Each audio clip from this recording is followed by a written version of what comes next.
আমি রুহুল ফারুক সাহেবকে চিনি প্রায় 25-30 বছর হবে। আমার পরিচিতির বয়স হবে প্রায় 25-30 বছর। অত্যন্ত নিবেদিত প্রাণ একজন গবেষক। হাতে একটি ব্যাগ থাকে, সাধারণত গবেষকদের হাতে ব্যাগ থাকে। আমি প্রায়ই লক্ষ্য করি তিনি যেখানে যান তার ব্যাগটার সঙ্গে দেখেন, কখন কি লিখতে হবে ব্যাগের মধ্যে হয়তো লিখে রেখে দেন। তিনি বলেছেন এই বিভিন্ন বিষয়ে তার এতগুলো কালেকশন আছে, তা থাকা স্বাভাবিক। যথেষ্ট তার বই বেরিয়েছে, প্রকাশিত হয়েছে বই, এবং প্রত্যেকটি বই আমি 1-2টি বই পড়ার সুযোগ হয়েছে। যদিও সম্পূর্ণ বই পড়া সম্ভব হয়নি, কিন্তু আমি বিশেষ বিশেষ কতটা লেখা আছে যেগুলো আমি পড়েছি, এবং আমি মনে করি আমি তার এই লেখা থেকে আমার জানার ভাণ্ডারটা সমৃদ্ধ হয়েছে। আমি তাকে অভিনন্দন জানাই। আপনারা লক্ষ্য করলে দেখবেন বিভিন্ন গ্রামে বা শহরে, এই সিলেটেই অনেকগুলো সংগঠন আছে, অন্তত 300-400-500 সংগঠন হবে। সংগঠন আছে কাগজে কলমে, প্র্যাকটিক্যালি এদের কোনো অস্তিত্বই নেই। তার মধ্যে বিভিন্ন কারণ রয়েছে, প্রতিযোগিতা, প্রতিদ্বন্দ্বিতা, পয়সা মারামারি, অনেক কারণে এগুলার প্রতিষ্ঠান টিকে না, নষ্ট হয়ে যায়। কিন্তু আমাদের রুহুল ফারুক সাহেব যে প্রতিষ্ঠান 1-11-11 খুব চমৎকার, 3-11 মানে বলাটাই 33 হয়ে 3-11-33।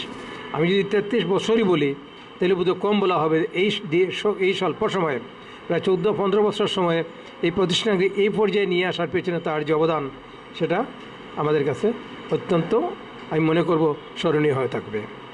রুহুল ফারুক সাহেবকে আমি একটি বিষয়ে লক্ষ্য করি, তিনি কোথাও কম বলেন, কিন্তু যে কথারই বলেন স্পষ্টভাবে বলেন, এবং খুব স্পষ্টবাদী। যার সামনে যা কিছু বলার হোক তিনি বলেই ফেলেন এবং দৃঢ়ভাবে বলেন। আমরা মুসলিম সাহিত্য সমিতি, তিনিও সহসভাপতি, আমিও সহসভাপতি, আমাদের কমিটি আছে, প্রায় মিটিং হয়। ও মিটিংয়েও আমি দেখি তিনি যে সমস্ত কথাবার্তা বলেন, মাঝে মধ্যে আমাকে আগেই ফোন করে বলেন যে ইস্যুর হয়ে কথা বলবো। আমি দেখি জাস্টিফাইড, তার ইস্যুগুলো প্রত্যেকে জাস্টিফাইড, এগুলা গ্রহণযোগ্য যেগুলো আছে আর কি। তো আমি তাকে সাপোর্ট করার চেষ্টা করি, তাকে সাপোর্ট করি মানে তার নীতিকে সাপোর্ট করি, এবং এতে করে অনেক সুফল আমরা আদায় করতে সক্ষম হয়েছি বিভিন্ন সংগঠন থেকে। রুহুল ফারুক সাহেবকে আমি ছোট্ট পরামর্শ দিব। আমরা জানি শাহজালাল সম্বন্ধে অনেকগুলো বই রচিত হয়েছে। নুরুল আনোয়ার চৌধুরী সাহেব বইটি আপনার যদি পান, পড়বেন, অত্যন্ত সমৃদ্ধ বই।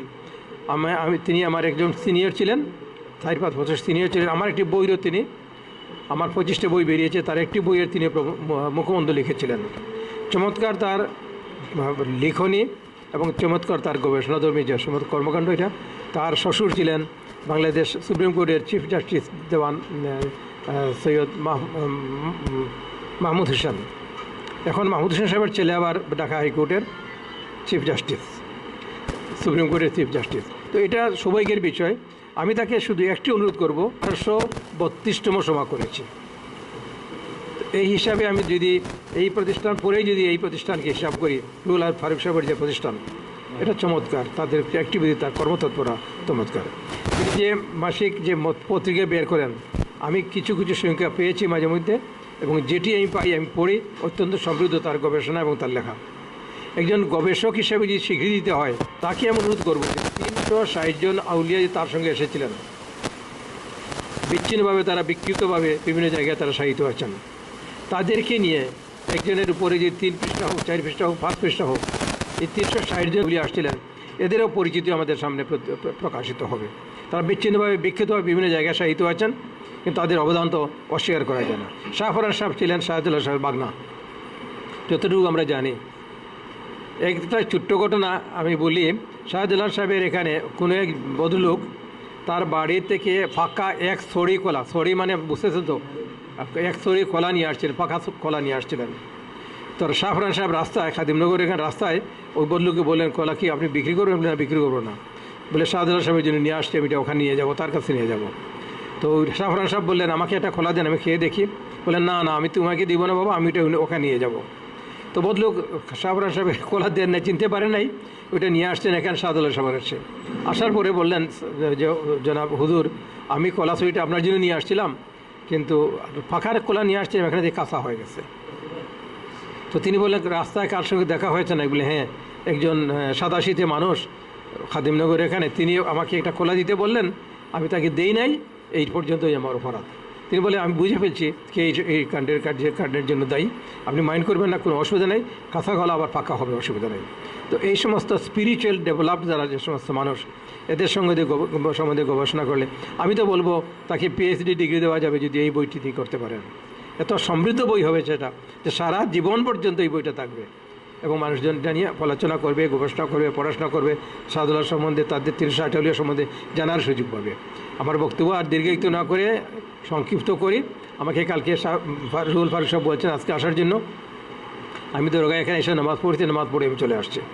সাধারণত তিনি যখন কিছু বলেন আমি গুরুত্ব দিয়ে বিবেচনা করি, কারণ তিনি একজন গুরুত্বপূর্ণ মানুষ, একজন রেসপন্সিবল মানুষ, একজন নিবেদিত প্রাণ লেখক, গবেষক এবং সমাজকর্মী। আমি তার সমৃদ্ধি কামনা করছি এবং এই প্রতিষ্ঠান দীর্ঘদিন বেঁচে থাকুক। আমরা মাঝে মধ্যে এখানে আসি। আরেকটা ব্যতিক্রম যেটা দেখলাম, যেখানে আজকে আমাদের রাত্রের খাওয়াটা শেষ হয়ে গেছে। আমি তো একবেলা ভাত খাই, দুপুরে কাফের পরিমাণে ভাত খাই। রাত্রে আমি 1 পিস বা 2 পিস আনার, কলা, আম যেগুলো হয় এগুলাই খাইয়ে বেশি না। তো আজকে যা খেলাম, যা পেয়েছি সব খেয়ে ফেলছি আর কি, এবং খুব ভালোই লাগছে। আমি তাকে এই জন্যই ধন্যবাদ জানাচ্ছি। আপনারা সবাই আল্লাহর মেহেরবানিতে ভালো থাকুন, সুস্থ থাকুন, নিরাপদ থাকুন এবং আমরা আরও শাহজালাল সাহেবকে জানার চেষ্টা করি। তার সঙ্গে সবার সঙ্গে 360 জন আউলিয়া ছিলেন, তাদের ব্যাপারে আমরা জানার চেষ্টা করব এবং আমাদের জানার প্রয়াসটা অব্যাহত রাখবো। আপনাদের সবাইকে ধন্যবাদ। আপনাদের সবাইকে আমি অশেষ ধন্যবাদ জানাই যে আমাদের 500তম সাহিত্য সভার যে পূর্তি উপলক্ষে আপনারা সবাই এসেছেন, অনেক সময় দিয়েছেন আমাদেরকে, আপনাদের মূল্যবান বক্তব্য শুনলাম এবং অনেক পরামর্শ শুনলাম। এই জন্য আমি মাসিক শাহজালাল সাহিত্য ফোরামের পক্ষ থেকে আপনাদেরকে শুভেচ্ছা, অভিনন্দন জানাই। মাসিক শাহজালাল পত্রিকার পক্ষ থেকেও আমি সম্পাদক হিসেবে আপনাদেরকে অশেষ ধন্যবাদ জানাই এবং আমরা দোয়া করব ইনশাআল্লাহ। একটু দুরূদ শরীফ পড়ি। আল্লাহুম্মা সাল্লি আলা সাইয়্যিদিনা মুহাম্মদ ওয়া আলা আলিহি ওয়া আসহাবিহি ওয়া সাল্লাম। আল্লাহ খাস করে তোমার হাবিব সাইয়্যিদিনা মুহাম্মদ মুস্তাফা সাল্লাল্লাহু আলাইহি ওয়াসাল্লাম আমাদেরকে যে দ্বীন আল ইসলাম দিয়ে গেছেন, সেই দ্বীন আল ইসলামের বাণী পৌঁছার জন্য হযরত শাহজালাল রহমতুল্লাহ আলাইহি সিলেটের মাটিতে এসেছিলেন। জুলুম, অত্যাচার, শিরক, বেদাত দূর করার জন্য এসেছিলেন। আল্লাহ আমাদেরকে সেই দ্বীন আল ইসলামের কাজ করার তৌফিক দাও আল্লাহ।